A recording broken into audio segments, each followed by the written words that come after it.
देश के अंदर बाबा साहब डॉक्टर अंबेडकर को मानने वाले लोग कभी हिंसा नहीं करते हैं। आप बाबा साहब की मूर्ति तोड़ सकते हो पर बाबा साहब की विचारधारा नहीं खत्म कर सकते हो। हाशिए पे गिरे हुए समाज को आसमान पर बाबा साहब डॉक्टर अंबेडकर लेकर आए, तो ये कुछ जो शैतान किस्म के लोग हैं, जो मनुवादी व्यवस्था के लोग हैं, उनको ये बर्दाश्त नहीं होता है। हाँ कि तुम कल भी अंबेडकर से डरते थे, तुम आज भी अंबेडकर से डरते हो, ये बात सच है। वो लोग आज भी बाबा साहब के जाने के बाद भी 68वें परिनिर्वाण दिवस अभी हमने बनाया। बाबा साहब के जाने के बाद भी आज भी उनको इतना डर लगता है बाबा साहब से कि उनकी मूर्तियों को नहीं छोड़ पाते हैं। उनकी मूर्तियों से उनको तोड़ देते हैं, खंडित कर देते हैं, अपमान करते हैं, क्योंकि वो जीते जी बाबा साहब का कुछ नहीं कर पाए। देशद्रोह से भी खतरनाक धारा इस पर लगनी चाहिए। ये देशद्रोह से भी ज्यादा अपमान है। इस देश में भारत का संविधान सर्वश्रेष्ठ है। उस संविधान का अपमान जो लोग करते हैं, उन पर देशद्रोह का मुकदमा होना चाहिए। उन लोगों पर एफआईआर होनी चाहिए। उन लोगों को फांसी तक की सजा मिलनी चाहिए जो भारत के संविधान में विश्वास नहीं रखते हैं और इस संविधान को फाड़ने का या तोड़ने का या उसको खत्म करने का प्रयास करते हैं। 11 दिसंबर को महाराष्ट्र के परभनी में जो भी हुआ, अंबेडकर जी की जो स्टैचू थी और सामने रखा कॉन्स्टिट्यूशन को फाड़ा गया और कहीं ना कहीं अंबेडकरवादी विचारधाराओं के लोगों को ठेस पहुंचाई गई और बाबा साहेब अंबेडकर जी का अपमान किया गया। उसी को लेकर मेरे साथ आजाद समाज पार्टी के जिला अध्यक्ष इंजीनियर शशांक बौद्ध जी मौजूद हैं। आइए इनसे पूछते हैं। सर, जिस तरीके से परभनी में जो हुआ, 11 दिसंबर को संविधान को फाड़ा गया, तो उसके जो हालात बिगड़े वहाँ के, इस समय हिंसा बहुत ज़्यादा भड़क गई है। जो आंदोलनकारी थे उन्होंने सरकारी संपत्ति को नुकसान पहुंचाया और वहाँ की हालत बिगड़े हुए। क्या कहना चाहेंगे इस पर आप? सबसे पहले तो समस्त देशवासियों को मेरा क्रांतिकारी जय भीम। सम्मानित साथियों, ये बड़ा दुखद है।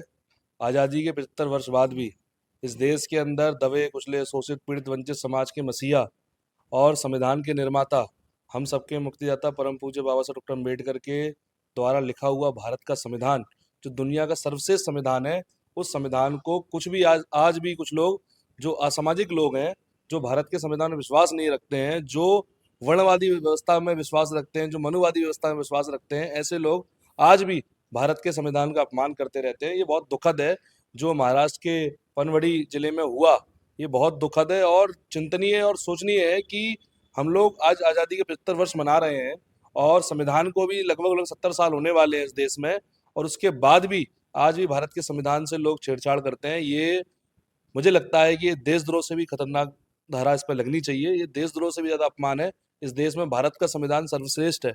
उस संविधान का अपमान जो लोग करते हैं, उन पर देशद्रोह का मुकदमा होना चाहिए। उन लोगों पर एफआईआर होनी चाहिए। उन लोगों को फांसी तक की सजा मिलनी चाहिए जो भारत के संविधान में विश्वास नहीं रखते हैं और इस संविधान को फाड़ने का या तोड़ने का या उसको खत्म करने का प्रयास करते हैं। जिस तरह से वहाँ पनबड़ी जिले में जो हुआ और किस तरह से जो कुछ असामाजिक लोगों ने, असामाजिक कहूँ या उनको मैं कहूँ कि वो मनुवादी व्यवस्था के लोगों ने भारत के संविधान का अपमान जो किया, वो बहुत ही दुखद है। और ऐसे लोगों पर सरकार को तुरंत कार्रवाई करनी चाहिए, चाहे वो केंद्रीय सरकार हो, चाहे वो राज्य की सरकार हो। जो विरोधी लोग हैं या जो असामाजिक तत्व के लोग हैं, वो अंबेडकर जी की मूर्ति से इतना जलते क्यों? उन पर ही क्यों ऐसे हमले करते हैं? कई जगह देखने को मिलता है, उंगली तोड़ दी, कभी काले पोत दी। कितना क्यों डरते हैं सर लोगों? देखिए, ये तो कहा कि तुम कल भी अंबेडकर से डरते थे, तुम आज भी अंबेडकर से डरते हो, ये बात सच है। वो लोग आज भी बाबा साहब के जाने के बाद भी 68वें परिनिर्वाण दिवस अभी हमने बनाया। बाबा साहब के जाने के बाद भी आज भी उनको इतना डर लगता है बाबा साहब से कि उनकी मूर्तियों को नहीं छोड़ पाते हैं। उनकी मूर्तियों से उनको तोड़ देते हैं, खंडित कर देते हैं, अपमान करते हैं, क्योंकि वो जीते जी बाबा साहब का कुछ नहीं कर पाए। बाबा साहब ने इतनी दुख परेशानी झेलते हुए अपने जीवन में लाखों बार अपमान झेलते हुए भी इस देश का संविधान लिखा और पूरी दुनिया के अंदर भारत को एक लोकतांत्रिक देश बनाया। और उसके साथ साथ भारत में गरीब पिछड़े वर्ग के लोग, जो शोषित वंचित समाज के लोग थे, उनको इतना उठाया। हाशिए पे गिरे हुए समाज को आसमान पर बाबा साहब डॉक्टर अम्बेडकर लेकर आए। तो ये कुछ जो शैतान किस्म के लोग हैं, जो मनुवादी व्यवस्था के लोग हैं, उनको ये बर्दाश्त नहीं होता है और वो इस तरह से बाबा साहब का अपमान करते हैं। पर आप बाबा साहब की मूर्ति तोड़ सकते हो पर बाबा साहब की विचारधारा नहीं खत्म कर सकते हो। इस देश के वंचित समाज के अंदर बाबा साहब अम्बेडकर की विचारधारा है और हम सब लोग बाबा साहब डॉक्टर अम्बेडकर की विचारधारा लेकर के इस देश में जो दबे कुचले लोग हैं, वो राजपाट की ओर बढ़ रहे हैं। इसी इसी बात की इनको चिंता लगती है कि जो कभी हमारे कपड़े साफ करते थे, जो हमारे कभी जूते साफ करते थे, जो कभी हमारे यहाँ बाल काटने आते थे, जो हमारे कभी सेवा करते थे, आज वो लोग इस देश की सर्विस कुर्सी पे बैठ रहे हैं। तो उनको इस बात का अपमान लगता है और ये उनकी सोच खराब है। उनको अपनी सोच बदलनी चाहिए। इस देश में हर किसी व्यक्ति को रहने का अधिकार है, हर किसी व्यक्ति को मान सम्मान स्वाभिमान से जीने का अधिकार है और उनको जीना भी चाहिए। नहीं, जिस तरीके से वहाँ जो हुआ और जो अंबेडकर जी को चाहने वाले हैं, उनके जो अनुयायी हैं, वो जिस तरीके से विरोध कर रहे हैं उस हिंसा का, तो कुछ लोग उसमें से सरकारी संपत्ति को भी नुकसान पहुँचा रहे हैं। वहाँ के आस-पास की जितनी भी दुकान है, उनको तोड़-फोड़ कर रहे हैं। क्या ये करना सही है आपकी नज़र में? देखिए, मुझे ऐसा लगता है कि इस देश के अंदर बाबा साहब डॉक्टर अम्बेडकर को मानने वाले लोग कभी हिंसा नहीं करते हैं।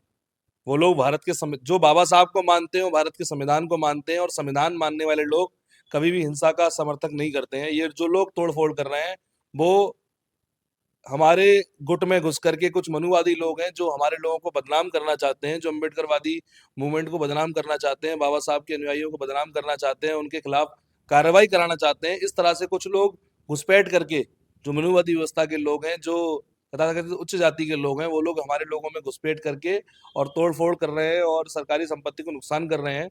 मैं अपने समाज के लोगों से, अपने बाबा साहब डॉक्टर अम्बेडकर के अनुयायियों से भी कहूँगा कि वे लोग, सभी लोग शांतिपूर्ण अपना ज्ञापन ज्ञापन पत्र दें, अपनी मांग उठाएं, अपनी आवाज बुलंद करें और बहुत इस लड़ाई को मजबूती से लड़ें। और अपना ये ध्यान भी रखें, अब जो लोग हैं वो आपके बीच में घुसपैठ करेंगे, घुसपैठ करके वो आपके आंदोलन को खराब करने का प्रयास करेंगे।